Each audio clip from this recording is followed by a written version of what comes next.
passage, des coûts de passage, quoi que ce soit, je vous dirai le montant tantôt parce que c'est divisé selon le nombre de participants et ainsi de suite. Donc, je vous dirai le coût après la pause.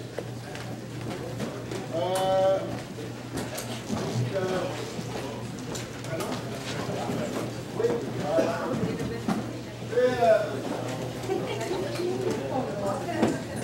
Pendant la première conférence, on va circuler un peu le présent. Je vous inviterai à la compléter. Donc, un peu, ça va circuler pendant la conférence. Dans un premier temps, j'aimerais remercier les conférenciers pour la participation qui est là. Et on va tout de suite commencer avec quelques minutes. Donc, un peu, je vous présente Éric Lepage, qui est conseiller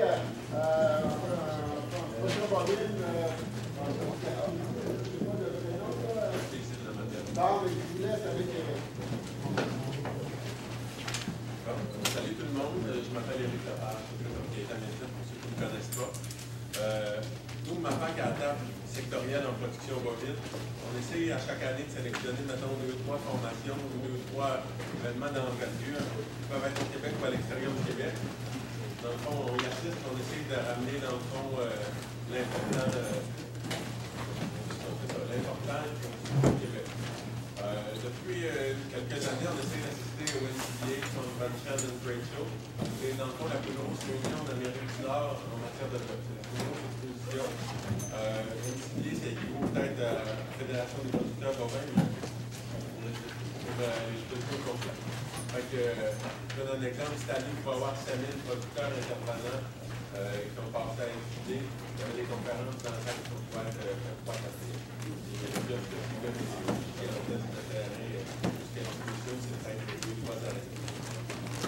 c'est intéressant, ça se divise peut-être en 4 jours.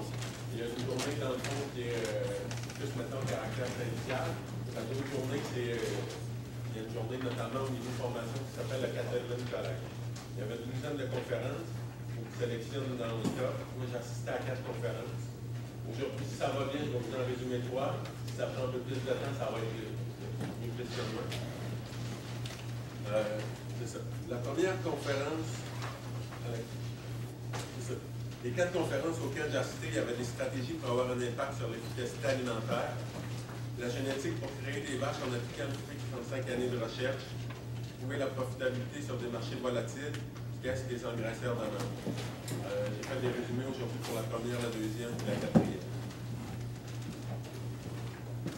Au niveau de l'efficacité alimentaire, donc, ça a été donné par 3 conférenciers, Dr. Dan Shark de l'Université de l'Illinois, Dr. Robert Weaver de Kansas State University et Matt Spangler de l'Université du Nebraska. Pourquoi il faut travailler sur l'efficacité alimentaire? Dans le fond, au niveau des coûts d'alimentation, on sait que le prix du maïs cette année, depuis quelques années, dans le fond, ça hausse, cette année c'était vraiment exceptionnel.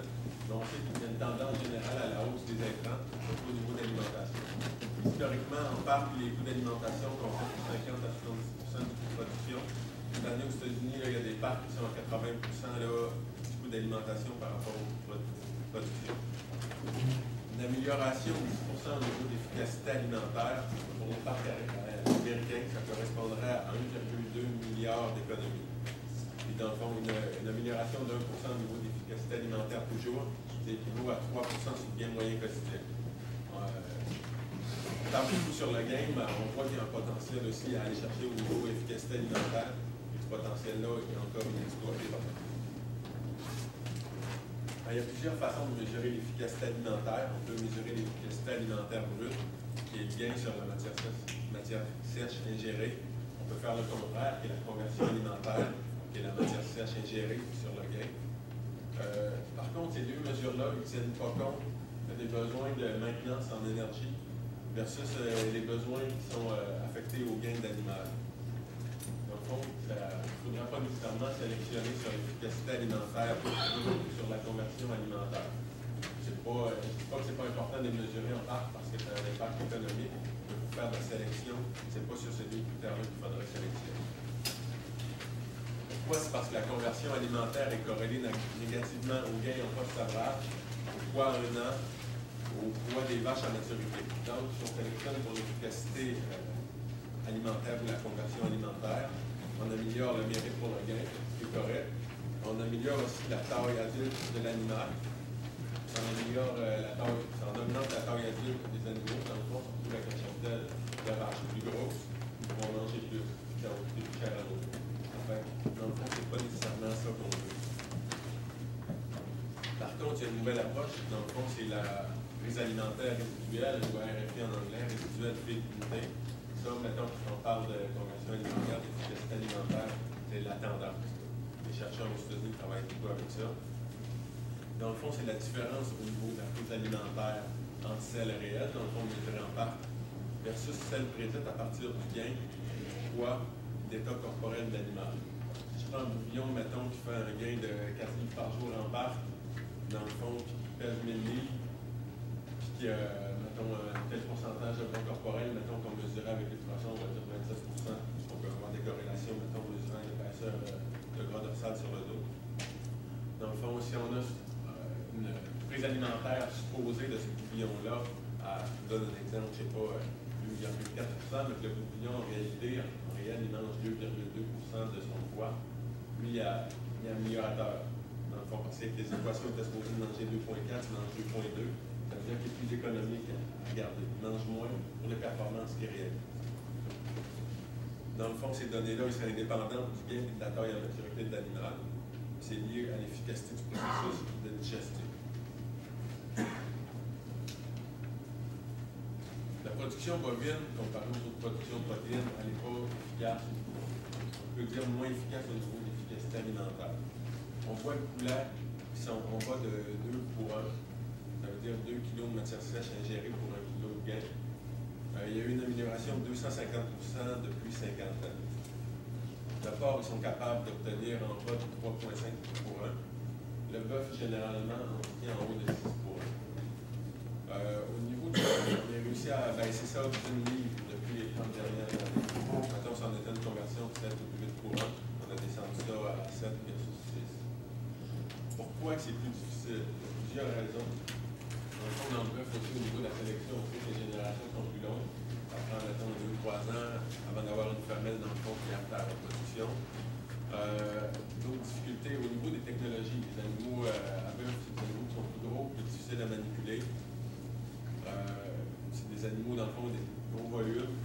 Il y a une multitude de raisons.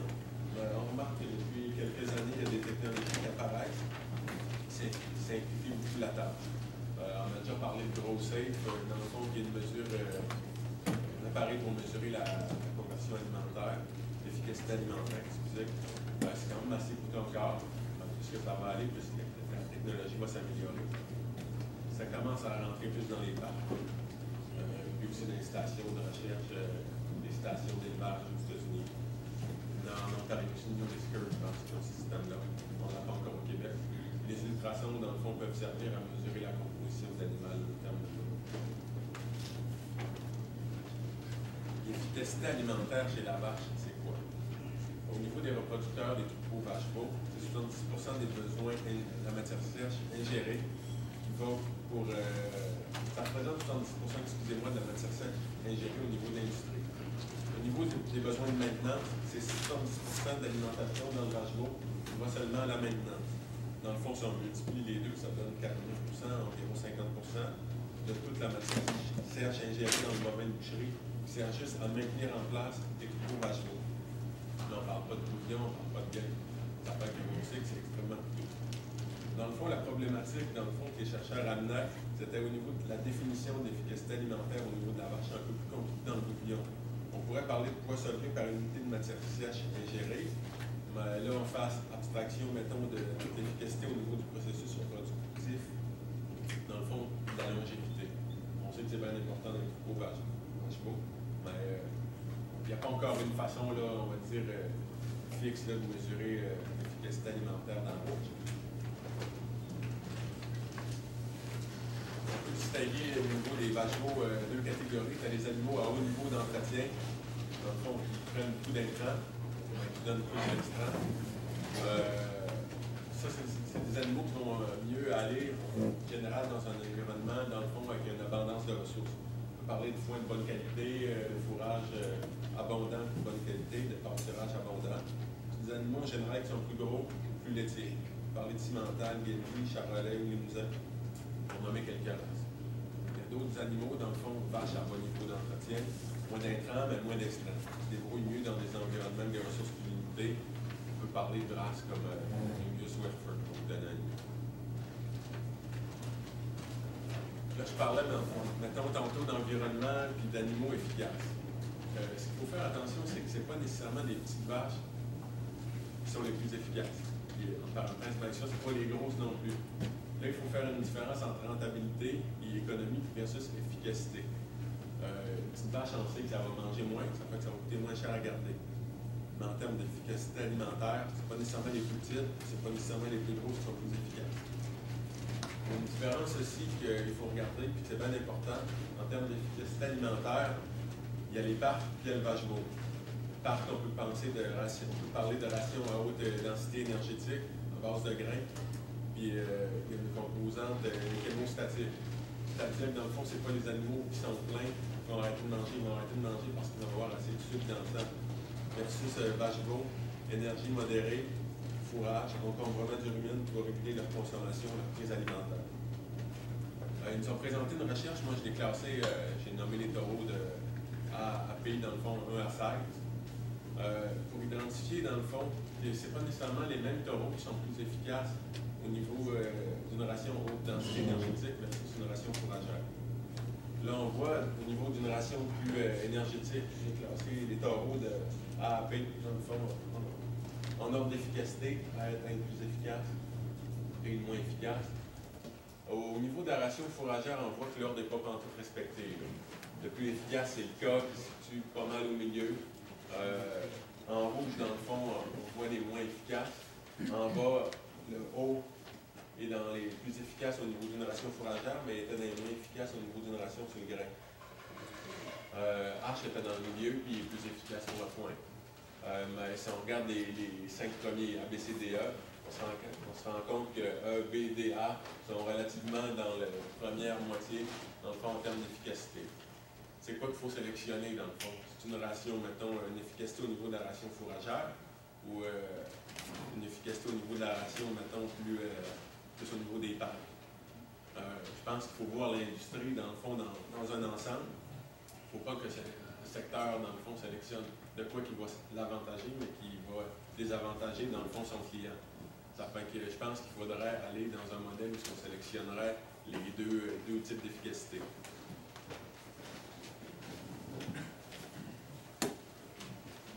C'est sûr que l'étude de la génomique, ça peut contribuer aussi à augmenter l'efficacité de la sélection sur l'efficacité alimentaire. La génomique, on l'a vu, il y a plusieurs tests. Dans le fond, les tests gagnent en grosseur.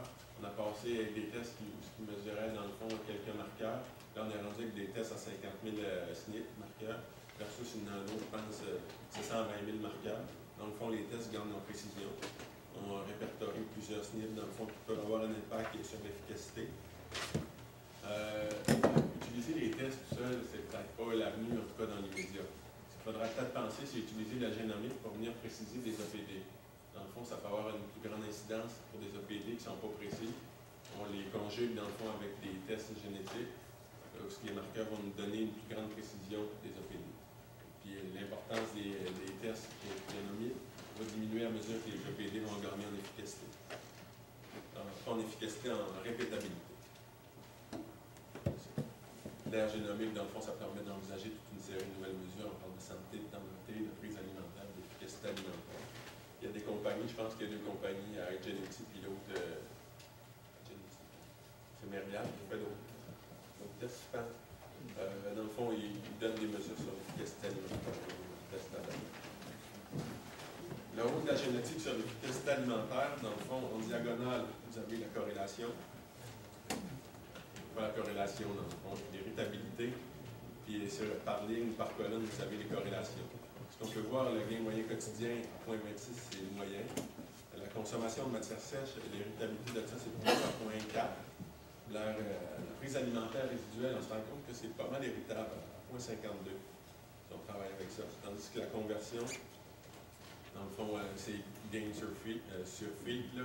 On se rend compte que c'est moins héritable que la prise alimentaire, la RFI. Ça fait que dans le fond, on sait que dans le fond, la conversion alimentaire est moins efficace en termes de sélection.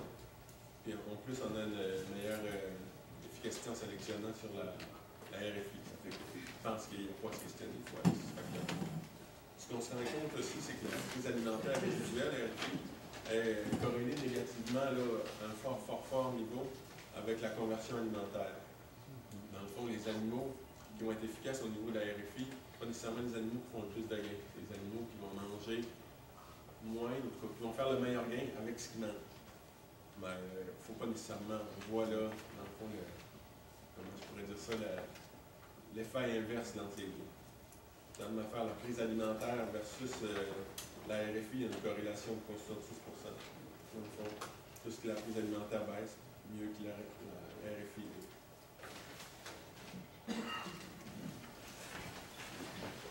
La dernière slide sur la prise alimentaire. Dans le fond, il y a un programme national aux États-Unis qui s'appelle le National Programme for Genetic Improvement of Food Efficiency, NBFCATA. C'est un groupement de 8 universités, de 2 agences du USDA et de 20 chercheurs. Ils font de la recherche en génétique et en nutrition, de la démonstration et de l'éducation. Ils ont un budget de 5 millions sur 5 ans, 2 tiers va à la recherche, puis 1 tiers va aller au transfert technologique via les extensions des universités américaines. Ils vont prendre des échantillons d'ADN, mesure de l'efficacité alimentaire, des données de croissance et de carcasse sur 8000 sujets de 8 races. Puis, si vous voulez, dans le fond, en savoir plus sur l'efficacité alimentaire, vous pouvez aller voir sur le site qu'ils ont, c'est beefefficiency.com.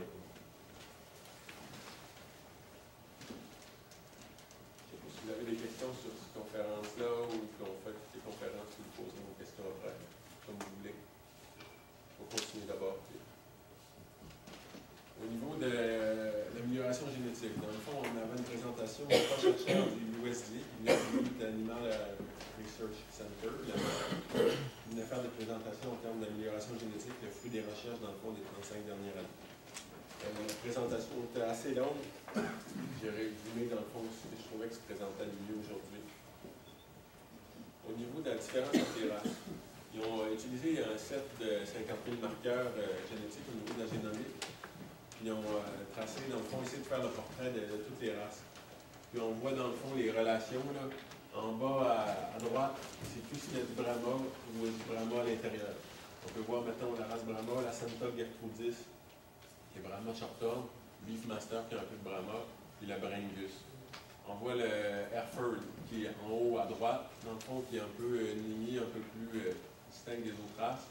En bas, on se rend compte, dans le fond, qu'il y a le Angus, le Red Angus, t'as le Maine Anjou, le Shorthorn, le CA, je pense que c'est Chianina, c'est ça. Ou non, Chiangus, mélange Angus et Chianina. Et en haut, dans le fond, on se rend compte qu'il y a toutes les races là, un peu plus continentales qui vont se ressembler. Dans le fond, les tests génétiques vont confirmer ce qu'on avait. On savait déjà, mettons, au travail d'Hilaire Saint-Arnaud, qui répertoriait les races, mettons, anglaises, continentales, terminales. C'est quoi le MARC? Pour ceux qui ne connaissent pas, c'est l'Animal Research Center. Ils ont un important programme d'évaluation de matériel génétique. Dans le fond, depuis les années 70, ils ont un gros cheptel, dans le fond, de plusieurs races. Ils vont utiliser du taureau de différentes races qui vont accouler sur des femelles Angus Hereford ou composite. Il y a eu 8 cycles dans l'histoire sur 30 ans, de 70 à 2002. Et encore aujourd'hui, ils vont échantillonner des taureaux d'industrie aux 2 ans. Ce qu'ils font, dans le fond, ils comparent les performances réelles des animaux engendrés par ces animaux-là versus les OPD. Ils sont capables de sortir des facteurs d'ajustement qu'on peut utiliser, dans le fond, avec les OPD de race pour ramener toutes les OPD de race sur la base des OPD de la race Angus aux États-Unis. Ça fait qu'on est capable, en utilisant les facteurs que le MARC publie à chaque année, de comparer les OPD de race des animaux de chaque race sur une même base. Ça a permis, dans le fond, on va en reparler un peu plus tard, mais ça a donné des résultats bien intéressants en termes de potentiel de faiblesse de certaines races. Au niveau de l'évolution de la population des races pures aux États-Unis, pour vous donner un petit portrait, j'ai mis ça là. On voit qu'en 65, c'était vraiment de la race britannique qui était aux États-Unis. 80 des animaux de race pure, que ce soit Hereford, Angus, Shorthorn ou Red Angus. Le continental commençait à arriver. Il n'y avait pas encore arrivé.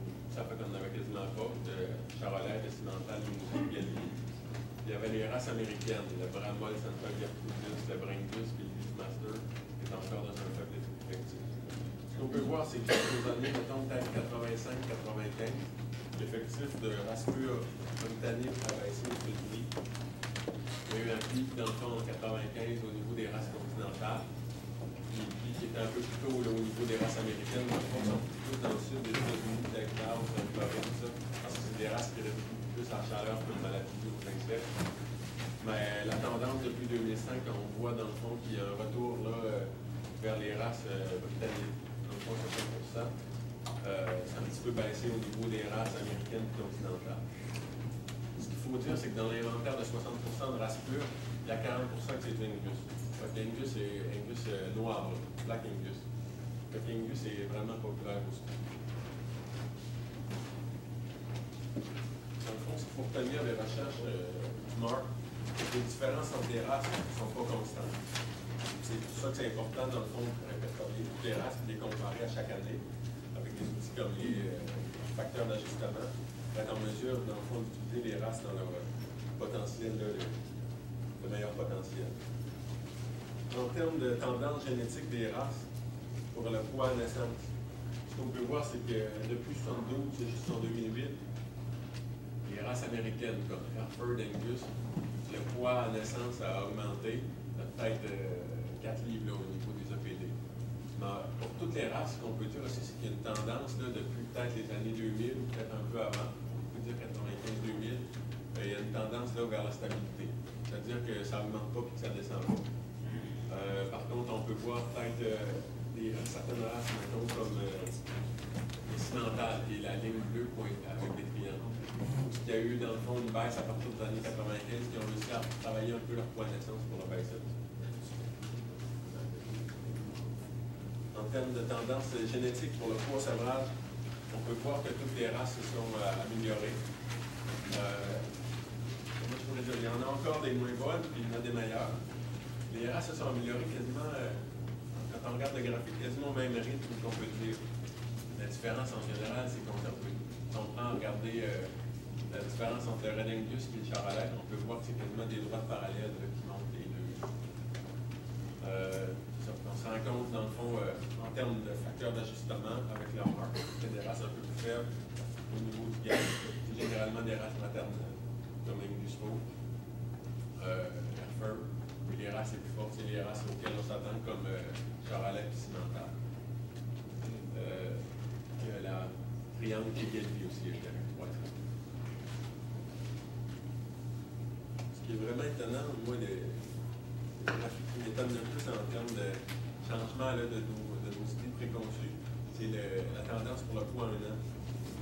Donc, au fond, on voit encore Cimental et Charolais qui font du sommaire. On voit les fantastiques progrès de la race Angus noire, dans le fond, pour le poids 1 an, qui est une race maternelle, dans le fond, mais qui a réussi à rattraper les races dominantes, les grosses races continentales. On voit qu'en termes de potentiel génétique pour le poids 1 an, la race Angus noire, dans le fond, est rendue qu'à la cote de la race cimentale.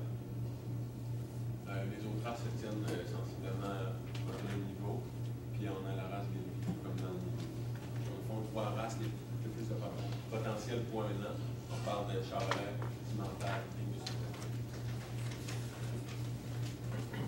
Production laitière, on voit que c'est vraiment stable.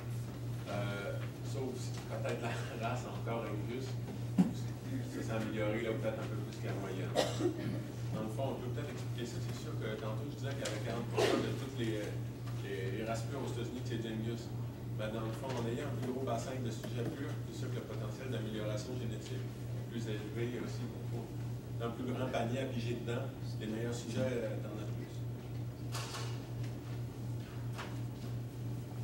Au niveau des différences entre les races, les chercheurs essaient de nous faire comprendre certaines vérités, là, des fois qu'on préfère ignorer. Dans le fond, c'est que la comparaison entre les races demeure importante au niveau des orientations génétiques.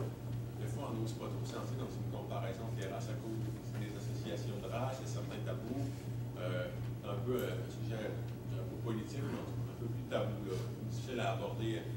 manière franche et directe. Il y a plusieurs caractères d'importance économique qui sont assez variables d'une race à l'autre. Il faut reconnaître qu'il y a des races dominantes, dans le fond, pour certains caractères, et en tirer davantage. Ce que les chercheurs remarquaient aussi, qu'il y avait une grosse convergence entre les races.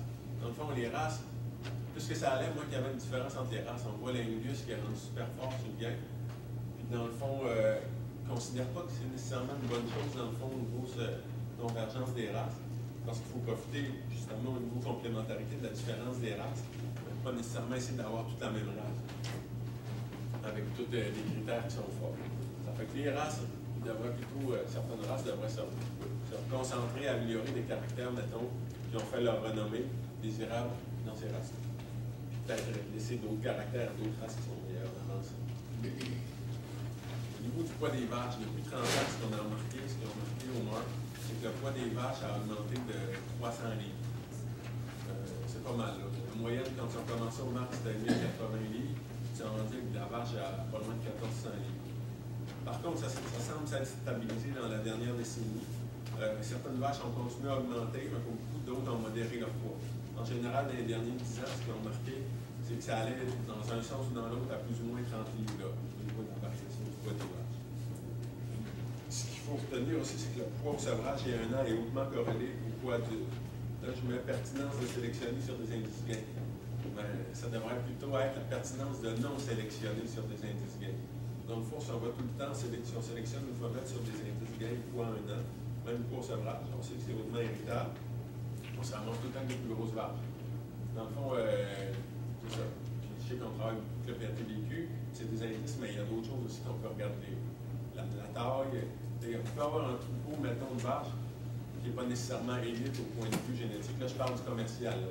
La logique n'est pas nécessairement là dans le pur sang, surtout dans des races terminales, dans le fond, puisqu'il y a moins de vaches, mais qui pourraient peut-être mettre un peu plus de poids sur l'accent potentiel de gain. Là, je parle dans le commercial.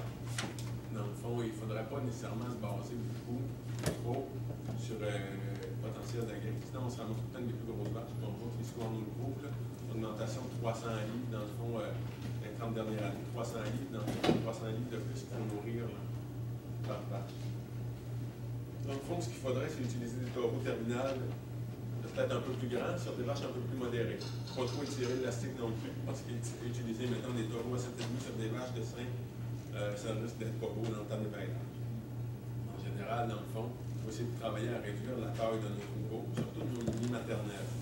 Dans le fond, comme Angus, Hereford, les lignées plus maternelles, dans le fond, baisser le French Car, travailler avec des taureaux peut-être un peu plus grands sur des vaches un peu plus petites. Ça peut se faire via des outils génétiques. Là, on pourrait à la limite sortir à mener un NPD, il y a certaines races qui l'ont, poids des vaches adultes, French Car. L'hétérosiste, la complémentarité de la taille versus l'efficacité des vaches. Dans le fond, au niveau du poids à naissance, au sevrage permanent, tu as une valeur, une guerre hybride, que tu peux aller chez 3 à 7 on travaille sur ces facteurs-là. Au niveau des pourcentages de viande vendable du persillé, au niveau des guerres hybrides, c'est bien dur d'aller chez le poids des gains à ce niveau-là. Eux autres, parlaient de 0 Âge à la puberté, âge à la conception, beau sevré par vache, on parle de 6 à 10 Dans le fond, ce qu'il faut travailler avec le guerre hybride, avec nos croisements, c'est vraiment sur la longévité des vaches, sur la fertilité des vaches, production laitière un peu. Dans le fond, poids de veau croisé par vache croisée exposée. Si on rajoute l'effet longévité, on peut aller chez le 30-30% grâce à la guerre hybride, à le système de croisement. Ça fait que dans le fond, c'est le maternel là, qui est plus facile à aller chercher au niveau du croisement de la guerre hybride. Dans le fond, ce qu'il faut faire, c'est mieux valoriser le système de croisement terminal. Le message à retenir, c'est le potentiel génétique de nos vaches est semblable à celui des taureaux qui les accoupent.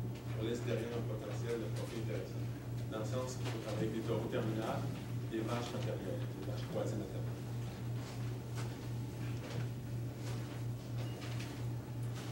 On définit aussi un peu les potentiels, dans le fond, que les animaux plus terminales versus plus maternelles devraient avoir.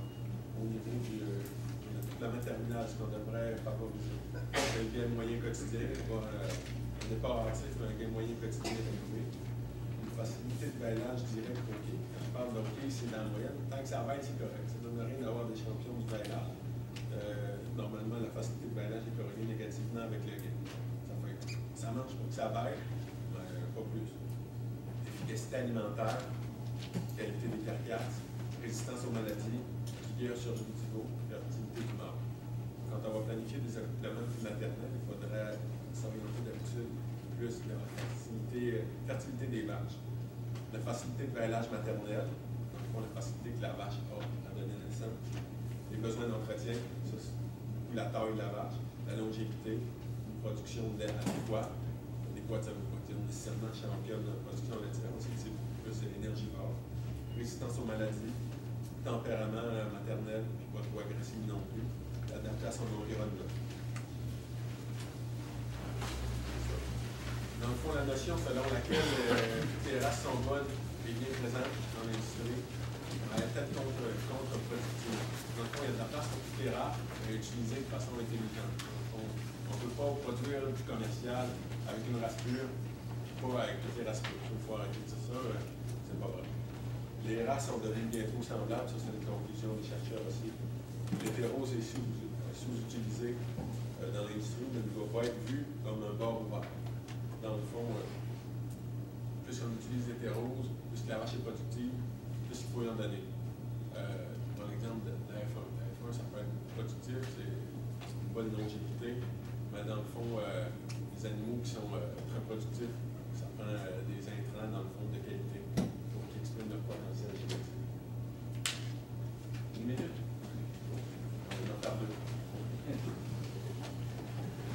Dans le fond, ça prend un changement dans les structures de production actuelles pour fournir beaucoup de femelles de remplacement. Il y a une nécessité de produire nécessité d'incorporer dans l'industrie des producteurs spécialisés qui vendent des jeunes femelles de lignée maternelle.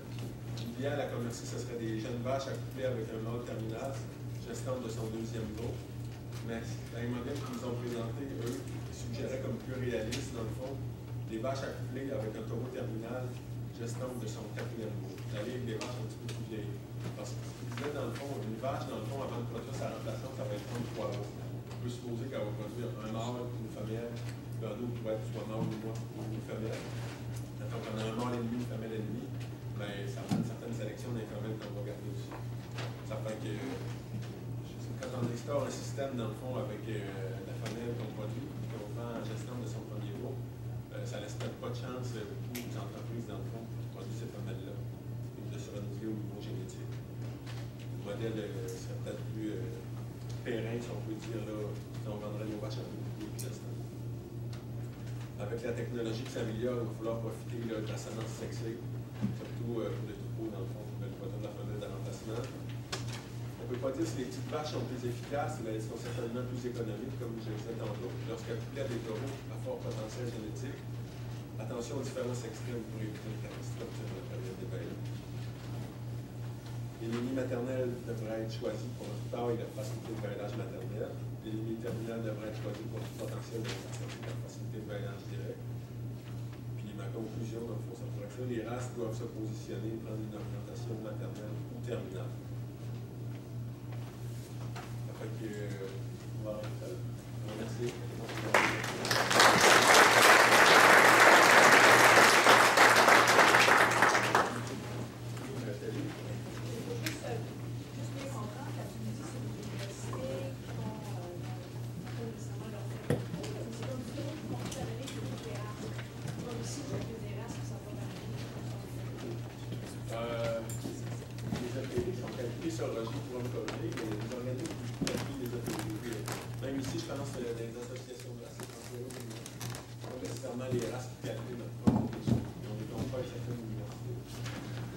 Là, le marque, il prend les APV de race, donc dans le fond, par les organismes, il élève des animaux en parallèle. Okay, ils vont comparer, dans le fond, les performances réelles versus les APV, puis vu qu'ils ont plusieurs races, on est capable de sortir des facteurs d'ajustement. Pour dire, regarde, le PD, mettons, il dit ça, le PD cimental dit ça, dans le réel, il y a une différence de vie. Ça fait qu'on va mettre, mettons, plus tanné au bois sauvage, pour être capable de comparer le cimental avec les inclus sur le bois sauvage au niveau des APV de race. Ça, on n'a pas ça, non? C'est-à-dire que Je dis ça, c'est juste que. On peut utiliser pas ces la facteurs. pratique, mais je ne peux pas y voir. Avec les races, il n'y a pas un modèle et une façon de faire publier. Donc, il y en a qui ont des partenariats avec les États-Unis et ils font calculer des fois par le centre de recherche ou des universités. Il y a d'autres races qui fonctionnent, et il y en a qui font calculer les États-Unis, qui publient les EPD conjoints. D'autres font calculer et ils font faire des moyens avec la population canadienne dans la suite. Il y en a d'autres qui sont strictement sur la population canadienne. Donc, il n'y a rien de standard. Ici, ce qu'on a, puis là, ce que Eric explique, avec les bases de données des races, ils ont un échantillon ADN suivre pour établir le plus précisément possible les facteurs de correction pour par la suite comparer les races entre elles. Nous, ce qu'on a dans l'Ouest du Canada, dans le Grand Laine, qui a été vécu dans l'eau, la banque des communes. Donc, les races sont contrôlées ensemble, gérées dans une même banque par les ABC. Donc, ce qu'ils font, les comparaisons de PD interraces, c'est dans le fond ce qu'on publie, ce qui est publié depuis plusieurs années, les ABC, qui est des comparaisons interraces déjà, incluant les animaux croisés. Là-dedans, Eric ne pas présenter le pool d'animaux croisés, je vais présenter, c'est plus des races pures avec les variantes qui acceptent. Donc, ici, je dirais, on a déjà une force et un avantage. Dans une même banque, incluant les animaux croisés, on a des ABC. On prend une dernière question. Christian? Moi, j'en reviens à la première présentation sur les RFI. C'est complexe prendre des mesures, mais dans la pratique, comment ça va s'instaurer pour vraiment avoir un impact sur l'industrie?